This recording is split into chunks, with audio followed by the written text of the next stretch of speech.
La France de 1918 émerge des tranchées complètement exsangues et traumatisée par 4 années d'un massacre industriel sans précédent. Les cimetières militaires s'étendent à perte de vue à travers les plaines de l'Est, rappelant constamment le prix exorbitant de la victoire. Pour les dirigeants français, une certitude absolue s'impose alors comme un dogme incontestable. Le sol national ne doit plus jamais devenir un champ de bataille. La démographie française est en chute libre, créant une angoisse terrible face à un voisin allemand potentiellement revanchard.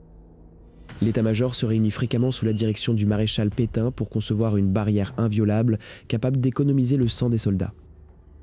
C'est alors qu'émerge l'idée révolutionnaire d'une muraille de béton et d'acier entièrement enterrée sous les collines de l'Est. André Maginot, un ancien combattant blessé devenu ministre de la guerre, prend la parole devant l'Assemblée pour défendre ce projet titanesque. Avec une éloquence rare, il réussit à convaincre les députés de voter des crédits initiaux absolument colossaux pour sécuriser les frontières. Dès l'année 1930, les premiers chantiers démarrent simultanément dans une effervescence industrielle extraordinaire. Des forêts entières sont rasées pour laisser place à d'immenses coulées de béton armé destinées à résister aux obus les plus lourds. La population française observe avec un immense soulagement l'élévation de ces blocs défensifs modernes. Les journaux de l'époque célèbrent unanimement ce qu'ils décrivent comme le bouclier ultime de la démocratie face à la barbarie. La propagande officielle commence à diffuser des images rassurantes de casemates imprenables pour endormir toute vigilance populaire. Les stratèges militaires répètent inlassablement que cette ligne fortifiée interdira définitivement toute tentative d'invasion brusquée. Le plan semble parfait sur le papier car il s'étend de la frontière suisse jusqu'à la lisière des Ardennes. Cependant, un silence pesant entoure la décision d'interrompre brusquement les fortifications lourdes face à la Belgique. Les arguments financiers et politiques s'entremêlent pour justifier cette interruption stratégique majeure. Les généraux affirment avec aplomb que si l'ennemi choisit de passer par là, la bataille se déroulera chez les alliés belges. Cette certitude engendre un sentiment de sécurité absolue qui paralyse progressivement l'innovation tactique de l'armée française. À l'Est, pendant ce temps, les ingénieurs coulent des millions de tonnes de béton sous la roche pour donner vie à ce monstre souterrain. Des galeries entières sont électrifiées et reliées par un réseau de chemins de fer miniature unique au monde. Les aviateurs et les diplomates étrangers sont invités lors de visites guidées triées sur le volet pour constater cette puissance. Chaque visiteur repart impressionné par l'ingéniosité technique française et la taille disproportionnée des installations. Le pays tout entier se berce d'une douce quiétude, convaincu que la guerre moderne se brisera contre ce rempart. Mais derrière ce grand spectacle technologique se cache une réalité doctrinale beaucoup plus figée et inquiétante. La France conçoit la défense comme une action purement statique, ignorant les bouleversements de la motorisation moderne. Outre-Rhin, une toute autre vision de la guerre se prépare secrètement dans les bureaux de l'état-major allemand. Des esprits visionnaires comme Charles de Gaulle tentent désespérément d'alerter les autorités françaises sur ce danger. Ces théories sur l'usage massif des divisions blindées autonomes sont balayées d'un revers de main méprisant par ses supérieurs. Le grand public ignore tout de ces querelles internes et continue de placer une foi aveugle dans le béton armé. La ligne Maginot devient peu à peu un véritable mythe national, une entité psychologique censée interdire la mort. Des garnisons entières de soldats d'élite s'installent à demeure dans les entrailles de la terre pour de longs mois. Ils vivent au rythme des machines, des générateurs et du bourdonnement incessant de l'air conditionné filtré. Pour ces hommes, l'isolement n'est pas un poids, car ils se savent protégés par la plus formidable structure jamais bâtie. À l'extérieur, le paysage de la frontière semble totalement paisible, presque idyllique malgré l'approche inexorable du conflit. Mais l'année 1939 arrive à grands pas, brisant l'illusion fragile d'une paix éternelle en Europe. Quand la mobilisation générale est finalement décrétée, les soldats rejoignent leurs blocs fortifiés en bon ordre et sans panique. Les portes blindées se referment l'une après l'autre, scellant le destin de milliers d'hommes sous une chape de béton. La drôle de guerre commence alors, faite d'attentes interminables et de certitude absolue derrière la muraille immobile. Alors que la France attend l'ennemi de pied ferme derrière ses forteresses, les espions signalent des mouvements de panzer inhabituels au cœur d'une région jugée totalement impraticable. Face aux menaces grandissantes, le gouvernement français valide un projet d'une ampleur titanesque pour sanctuariser ses frontières. Les ingénieurs militaires dessinent alors les plans d'un réseau souterrain si vaste qu'il défie l'imagination de l'époque. Les chantiers s'ouvrent simultanément le long des collines du nord-est, transformant radicalement le paysage rural. Des milliers d'ouvriers coulent quotidiennement des tonnes de béton armé pour couler les fondations de ces monstres de pierre. L'objectif principal est d'enterrer la quasi-totalité de l'infrastructure pour la soustraire aux bombardements lourds. Sous la terre émergent de véritables villes fortifiées capables de loger des garnisons entières pendant plusieurs mois. Les blocs de combat en surface ne représentent que la partie émergée d'un iceberg architectural fascinant. En dessous, les galeries descendent parfois jusqu'à 30 mètres de profondeur pour garantir une sécurité absolue. Un réseau ferroviaire interne à voie étroite permet d'acheminer rapidement les munitions d'un bout à l'autre de l'ouvrage. Pour alimenter ce complexe autonome, de gigantesques usines électriques souterraines sont installées secrètement. La gestion de l'air devient rapidement le défi technique le plus crucial pour la survie des troupes.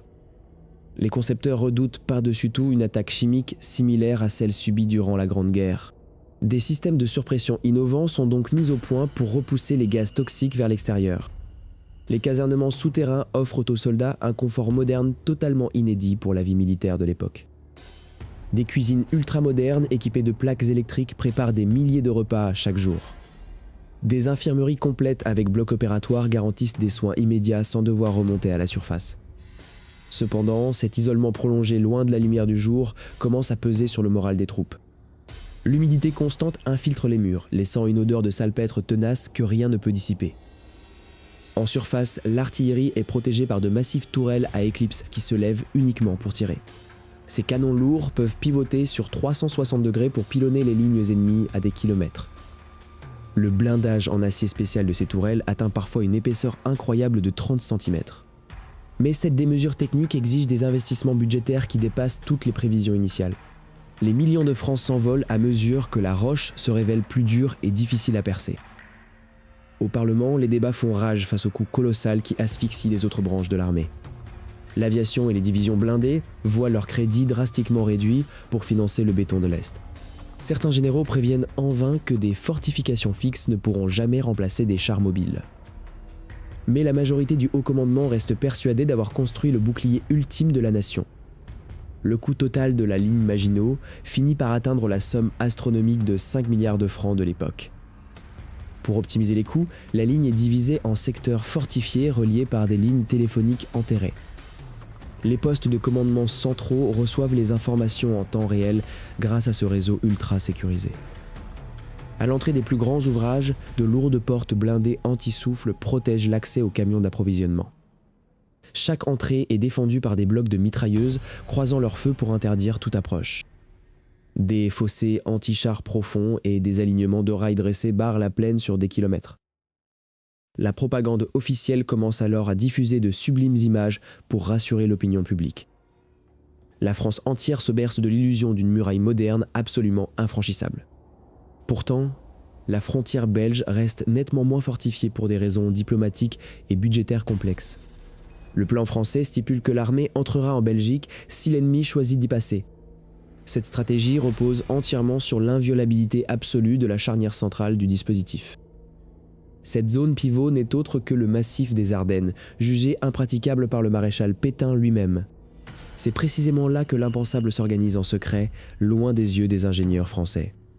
Soudain, les écouteurs d'un poste de guet avancé captent un vrombissement lourd et continu qui brise le silence de la nuit. Ce vrombissement lointain ravive immédiatement les pires craintes des veilleurs postés à la lisière des denses forêts ardennaises. Pour les stratèges parisiens, cette immense étendue boisée constitue pourtant une barrière naturelle totalement infranchissable par des blindés. Le maréchal Pétain lui-même avait affirmé avec assurance que cette zone ne présentait aucun danger réel pour le pays. C'est précisément cette certitude absolue qui pousse le commandement à arrêter la construction des lourdes fortifications à cet endroit. La carte militaire montre ainsi une faille béante de plusieurs dizaines de kilomètres laissée presque sans défense. De l'autre côté de la frontière, les généraux allemands étudient minutieusement ce secteur délaissé par l'ennemi.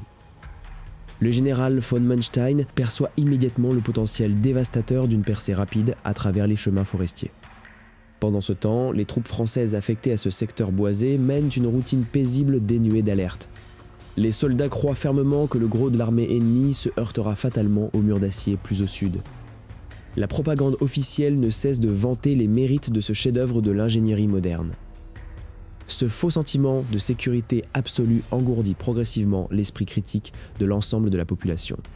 Les rapports alarmants des services de renseignement concernant des mouvements de troupes adverses sont ignorés. Des éclaireurs signalent pourtant la construction intense de ponts de bateaux sur le Rhin par les pionniers allemands. Mais à Paris, on reste persuadé que l'Allemagne adoptera la même stratégie prévisible qu'en 14. Les routes sinueuses des Ardennes sont pourtant idéales pour dissimuler de gigantesques colonnes de chars d'assaut. Les divisions françaises placées dans ce secteur névralgique sont malheureusement composées de réservistes mal entraînés. Leur armement lourd reste dérisoire face à la puissance de feu moderne accumulée de l'autre côté. L'état-major refuse obstinément de croire que l'ennemi oserait s'engager dans de tels goulets d'étranglement. Dans l'ombre des forêts d'Eifel, la Wehrmacht peaufine pourtant le plan secret d'invasion baptisé Sichelschnitt. Des milliers de moteurs de chars commencent à tourner au ralenti dans le plus grand secret. Quelques officiers français sur le terrain perçoivent une étrange activité nocturne inhabituelle au-delà des lignes. Leur appel téléphonique vers le sommet de la hiérarchie se heurte à un mur d'incrédulité. On leur répond invariablement que la géographie ardennaise se chargera elle-même de bloquer toute offensive d'envergure. Cette confiance aveugle transforme une barrière théorique en un piège mortel pour le pays. Les ingénieurs allemands ont en réalité minutieusement calculé le rayon de braquage de leur Panzer dans les virages serrés. Rien n'a été laissé au hasard pour assurer la fluidité de cette gigantesque vague mécanique. La ligne Maginot, si puissante soit-elle, s'arrête brusquement là où commence ce secteur forestier jugé sûr. Les blockhaus construits à la hâte dans la région de Sedan manquent cruellement de béton et d'acier. Les généraux français croient disposer de plusieurs semaines pour réagir en cas de tentative de traversée. C'est ignorer la vitesse foudroyante de la nouvelle doctrine de guerre éclair développée par l'adversaire. Derrière la muraille imprenable, la vie quotidienne des garnisons s'englue dans une attente monotone. On joue aux cartes, on nettoie les canons et on attend un ennemi qui semble refuser le combat. Cette inaction prolongée use insidieusement la vigilance des troupes les plus aguerries. Personne ne se doute que l'axe principal de l'invasion évitera soigneusement ces monstres d'acier. Les Ardennes deviennent le point de bascule secret de tout le destin de la France. Le piège stratégique conçu par l'état-major allemand est désormais parfaitement en place. Les dernières reconnaissances aériennes alliées survolant la frontière ne signalent pourtant rien d'anormal. L'illusion d'une sécurité totale protège encore les soldats français d'un réveil qui sera terrible.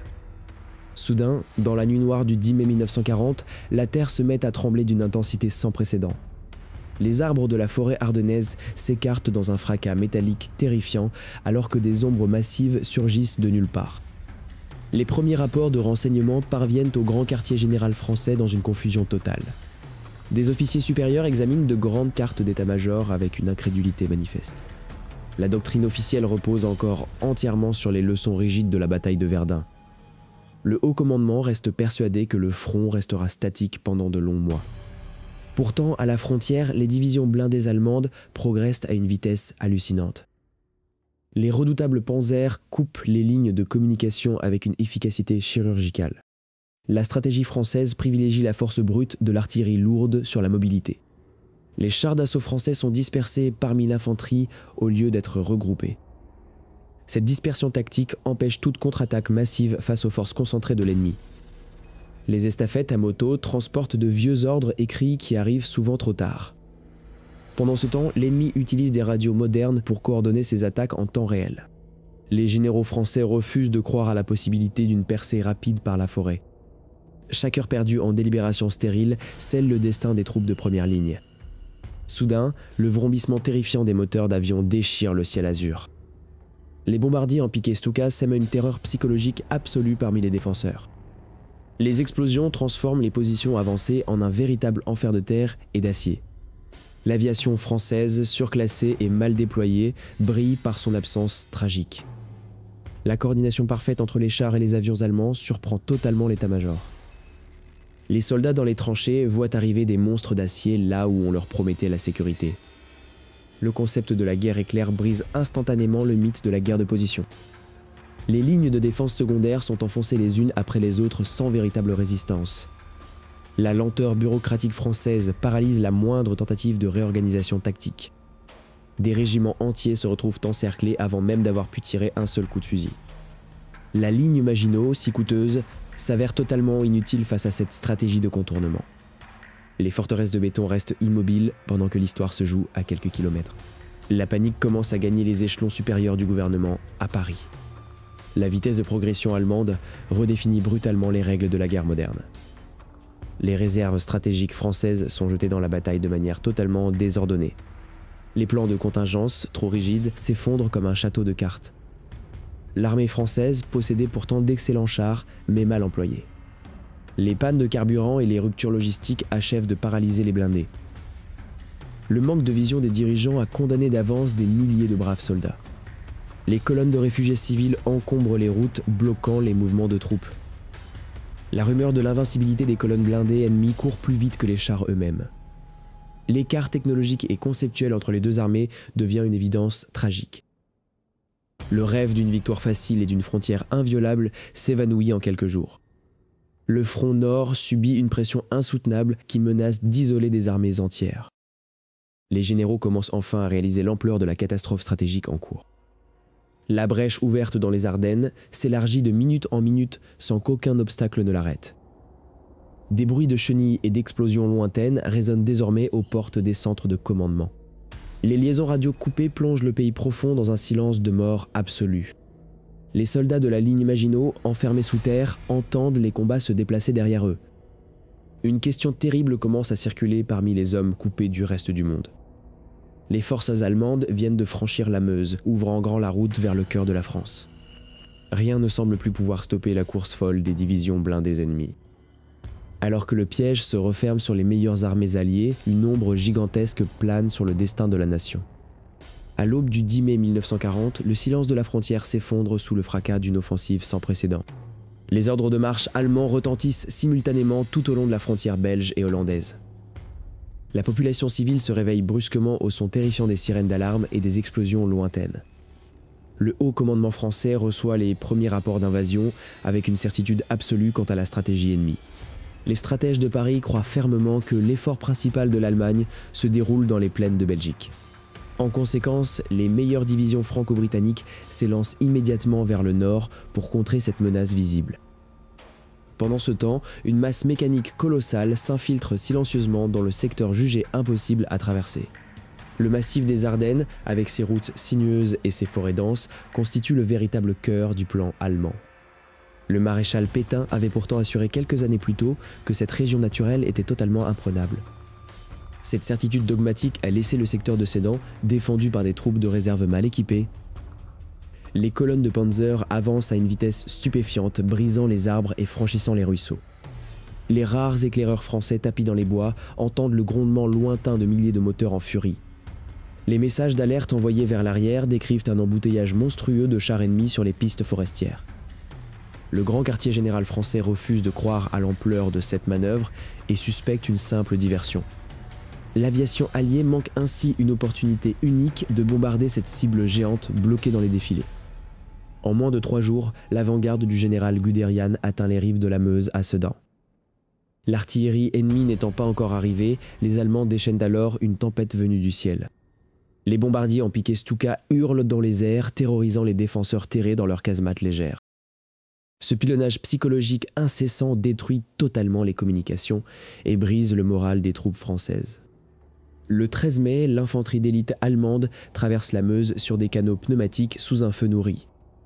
Les quelques blockhaus français qui résistent héroïquement se retrouvent rapidement encerclés et neutralisés un par un. Les pionniers allemands installent des ponts de bateaux à une vitesse phénoménale pour faire passer le gros des blindés. La ligne de défense de la Meuse est définitivement rompue, ouvrant une brèche béante dans le dispositif allié. Au lieu de pivoter vers Paris, les divisions blindées allemandes obliquent brusquement vers l'ouest en direction de la Manche. Cette manœuvre audacieuse vise à couper la retraite des forces alliées engagées trop loin au nord. À quelques dizaines de kilomètres au sud, la ligne Maginot demeure intacte, monumentale, mais totalement inutile.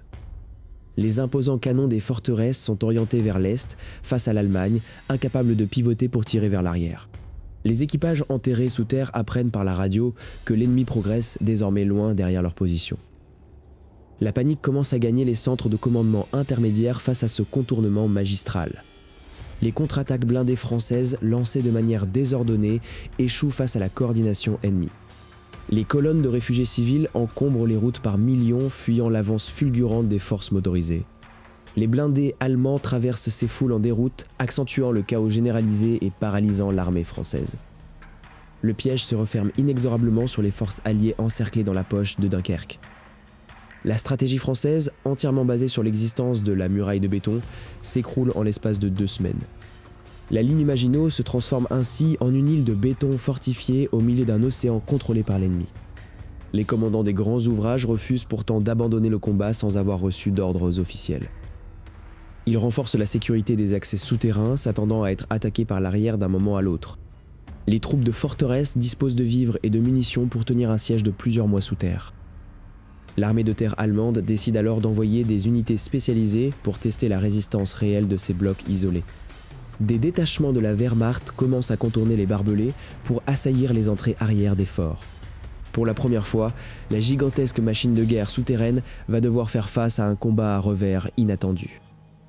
Alors que les premiers assauts allemands frappent les blindages arrière, une terrible rumeur de trahison et d'abandon total commence à circuler parmi les soldats confinés dans les profondeurs. La rumeur d'un encerclement total se propage comme un poison lourd dans les galeries souterraines de la ligne Maginot.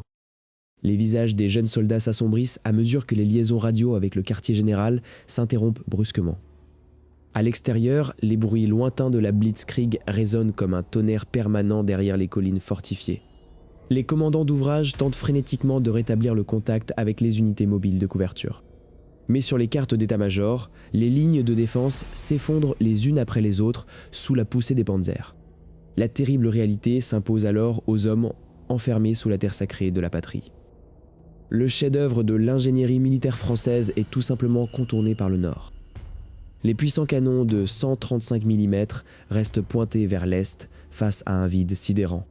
L'immobilité stratégique se transforme lentement en un effroyable piège psychologique pour la garnison. L'air conditionné des galeries semble soudainement plus lourd, chargé d'une angoisse palpable. Coupés du monde extérieur, les soldats se sentent abandonnés par leur propre commandement supérieur. Certains officiers refusent de croire à la débâcle et exigent des ordres clairs qui n'arrivent jamais. Les rapports fragmentaires qui filtrent des ondes décrivent une armée française en déroute complète. La panique commence à s'infiltrer dans les niveaux inférieurs de l'ouvrage fortifié. L'illusion d'invulnérabilité construite pendant 10 ans s'effondre en seulement quelques jours. Des nouvelles alarmantes évoquent la chute imminente de Paris, semant la consternation. Les troupes réalisent qu'elles défendent une frontière que l'ennemi a choisi d'ignorer superbement. La doctrine de la guerre de position se révèle être une prison dorée pour des milliers d'hommes. À des dizaines de mètres sous terre, le sentiment de claustrophobie s'intensifie d'heure en heure. Les hommes pensent à leurs familles restées dans les régions désormais occupées par la Wehrmacht. Soudain, les haut-parleurs internes crachotent un message d'alerte provenant des blocs de surface. Des éléments d'infanterie allemande avancent désormais dans les bois entourant les fortifications. Ce n'est pas une grande offensive de rupture, mais une opération d'encerclement méthodique. Privés du soutien de l'armée de campagne, les blocs isolés doivent se défendre par leurs propres moyens. Les tourelles à éclipse montent et descendent nerveusement pour scruter les angles morts. L'ennemi attaque là où la ligne est la plus vulnérable, par l'arrière-pays non fortifié. Les tirs croisés des différents blocs tentent de repousser les patrouilles d'infiltration allemande. Chaque obus tiré rappelle aux défenseurs l'inutilité de leur puissance face à une armée hypermobile. Le découragement s'installe profondément dans l'esprit des troupes enfermées sous le béton. La sensation d'être enterré vivant commence à surcharger les nerfs les plus solides. Les réserves de nourriture et de carburant pour les générateurs s'épuisent lentement sous le blocus. À la surface, l'armée de terre française a pratiquement cessé d'exister en tant que force organisée. La ligne Maginot est désormais un archipel de béton isolé au milieu d'un océan contrôlé par l'ennemi. Pourtant, l'honneur militaire pousse les commandants locaux à rejeter toute idée de reddition immédiate. Des messages codés circulent encore péniblement entre les gros ouvrages de la région fortifiée. Mais l'espoir d'une contre-offensive s'évanouit totalement avec l'annonce officielle du maréchal Pétain. La demande d'armistice résonne dans les entrailles de la forteresse comme un coup de grâce. Les hommes qui n'ont pas perdu une seule bataille doivent accepter l'idée de la défaite nationale. C'est alors qu'un ultimatum allemand direct est transmis par haut-parleur devant l'entrée principale de l'ouvrage. La voie mécanique exige la capitulation sans condition de toute la garnison sous peine d'anéantissement par charge explosive. À l'intérieur, les ingénieurs perçoivent distinctement les bruits de pas de l'ennemi marchant désormais sur le toit de leur propre forteresse. Les bruits de bottes sur le béton supérieur résonnent comme un glas à travers les galeries souterraines de l'ouvrage. Pourtant, à l'intérieur de ces monstres d'acier, aucun soldat français ne songe à baisser les armes devant l'ennemi. Les canons de 75 mm continuent de tonner fièrement pour balayer les assauts extérieurs. À l'extérieur, les forces allemandes se heurtent sans cesse à un mur de feu absolument infranchissable. Durant des semaines entières, ces forteresses isolées accomplissent leur mission initiale sans faillir une seule seconde. Mais la panique commence à s'installer alors que les liaisons radio avec le reste du pays se coupent une à une. Le commandant tente désespérément de capter un signal clair venant du grand quartier général en déroute. Les nouvelles qui filtrent par intermittence décrivent un désastre militaire totalement inimaginable pour ces hommes. Paris est tombé aux mains de l'ennemi sans que la ligne Maginot n'ait pu esquisser le moindre geste protecteur. Les soldats se regardent en silence, terrifiés par cette réalité absurde qui remet en cause toute leur existence. Comment la France a-t-elle pu s'effondrer si vite alors que leur bloc de combat demeure totalement intact ? L'ennemi, conscient de son impuissance frontale, décide d'encercler complètement les différents secteurs fortifiés. Les hommes de la ligne se retrouvent coupés du monde, transformés en îlots de résistance au milieu d'un océan ennemi.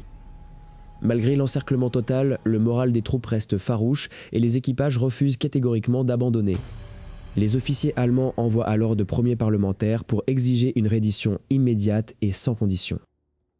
Le commandant français les reçoit sur le seuil d'acier et repousse leur offre avec un mépris souverain. Sa réponse claque comme une gifle. Tant que l'ouvrage aura des munitions, il continuera à se battre. Les combats reprennent de plus belle avec une violence inouïe tout autour des périmètres défensifs. Les tourelles à éclipse montent et descendent au rythme effréné des salves d'artillerie meurtrières. À l'intérieur, l'atmosphère devient suffocante à cause des fumées de poudre et de la chaleur des machines. L'armistice officiel est finalement signé le 22 juin 1940 par le gouvernement de Philippe Pétain. C'est un coup de poignard terrible pour ces milliers de soldats qui n'ont jamais connu la défaite sur le terrain. Les clauses du traité stipulent explicitement la livraison complète de toutes les fortifications à l'armée allemande. L'équipage refuse d'y croire, hurlant à la trahison de la part d'un haut commandement lâche. Le commandant reçoit un ordre écrit direct lui enjoignant de cesser immédiatement les hostilités. Il relit le texte plusieurs fois, les larmes aux yeux, face à l'humiliation absolue de cette injonction. On leur explique que s'ils s'obstinent, ils seront considérés comme des rebelles hors la loi par leur propre pays. C'est le cœur brisé que les commandants d'ouvrage finissent par accepter de signer les actes de capitulation locale. Le jour de la reddition arrive enfin, baigné dans une atmosphère de deuil national insupportable. Les soldats français sortent de la terre en bon ordre, vêtus de leurs plus beaux uniformes de combat. Les troupes allemandes se tiennent alignées en face, observant ces hommes avec un profond respect militaire. Les vaincus refusent de regarder leurs geôliers, fixant obstinément l'horizon lointain de leur patrie perdue. Ils déposent leurs fusils et leurs baïonnettes en un tas métallique qui grandit au milieu de la cour. Les clés des galeries souterraines invisibles sont officiellement remises aux nouveaux occupants du secteur. Plus de 22 000 soldats d'élite partent ainsi vers une longue et terrible captivité en Allemagne. Leurs sacrifices et leur invincibilité locale sont balayés d'un trait de plume par l'histoire officielle. Les ingénieurs allemands s'engouffrent immédiatement dans les entrailles de la forteresse pour en étudier les moindres secrets. Mais alors qu'ils atteignent le niveau le plus profond de la base, un bruit étrange se fait soudainement entendre. Une ultime minuterie cachée par les Français vient de se déclencher dans l'ombre du central électrique déserté. Les étincelles du dernier court-circuit s'éteignent doucement dans la pénombre de la centrale électrique abandonnée. Le silence retombe lourdement sur les galeries souterraines désertées par les soldats français. Les lourdes portes blindées se ferment une dernière fois sous le regard des officiers vainqueurs. Dès les mois qui suivent l'armistice de 1940, les ingénieurs allemands étudient minutieusement chaque fortification. Les secrets techniques de ce chef-d'œuvre industriel sont disséqués par les vainqueurs stupéfaits. Les canons qui devaient protéger la France sont parfois retournés pour fortifier le mur de l'Atlantique. Les années de guerre passent, laissant ces géants de béton sombrer dans un oubli relatif. À la Libération, l'armée française reprend possession de ces impressionnants ouvrages fortifiés. La guerre froide redonne brièvement un intérêt stratégique à ces galeries souterraines. Face à la menace de la bombe atomique, la ligne subit de légères modifications techniques. Cependant, la vitesse des nouveaux missiles supersoniques rend ces blocs de béton définitivement obsolètes. En 1968, l'armée décide finalement de déclasser la majeure partie des ouvrages. Les portes sont verrouillées et la nature commence son long travail d'infiltration. L'humidité ronge lentement les peintures et fait éclater le béton armé par endroits. Le rouille dévore les superbes tourelles à éclipse qui ne tourneront plus jamais. Au fil des décennies, ces lieux interdits attirent les explorateurs urbains et les passionnés d'histoire. Des associations de bénévoles se créent pour sauver ce patrimoine unique de la destruction totale. Grâce à leur travail acharné, certains forts s'ouvrent à nouveau au public curieux. La ligne Maginot change alors de statut, passant de gouffre financier à monument historique majeur. Au-delà du tourisme, son nom entre définitivement dans le dictionnaire de la stratégie mondiale. L'expression devient une métaphore universelle pour désigner une fausse sécurité sur laquelle on se repose. Elle rappelle aux stratèges du monde entier qu'aucune fortification physique n'est totalement imprenable. Le coût astronomique de sa construction a cruellement manqué au développement de l'aviation française. L'erreur fondamentale ne résidait pas dans le béton, mais bien dans la doctrine d'utilisation générale. Les commandants français avaient préparé la guerre précédente au lieu d'anticiper l'avenir mobile. La Blitzkrieg allemande a prouvé que la vitesse et la flexibilité l'emporteront toujours sur la fixité. Aujourd'hui, les randonneurs parcourent les forêts d'Alsace sans toujours remarquer ces vestiges gris. Les enfants jouent parfois autour des vieux blocs d'acier où résonnaient jadis les alarmes. Ces blocs de béton restent les témoins silencieux d'un sacrifice tragique et méconnu. Les soldats enfermés dans ces forteresses n'ont jamais démérité face à la violence de l'invasion. Leur courage est resté intact, prisonniers d'une stratégie globale qui les a totalement dépassés. L'histoire militaire retiendra la ligne Maginot comme le summum de la fortification permanente. Un chef-d'œuvre de l'art de l'ingénieur, vaincu sans avoir jamais été véritablement percé par l'ennemi. La leçon la plus importante apprise ici est que l'esprit humain doit rester supérieur à la matière. Aucune muraille, aussi épaisse soit-elle, ne peut remplacer la réactivité d'une armée en mouvement. Les ombres s'allongent définitivement sur les plaines de l'Est, scellant le destin de la muraille oubliée. La grande muraille de béton s'est transformée en un ultime monument à la mémoire des illusions perdues. Le vent souffle doucement à travers les créneaux vides, emportant les derniers échos du passé militaire. La France conserve ses vestiges non comme un symbole de défaite, mais comme une preuve de génie technique unique. L'histoire a rendu son verdict final, transformant ce chef-d'œuvre inutile en une leçon éternelle pour l'humanité.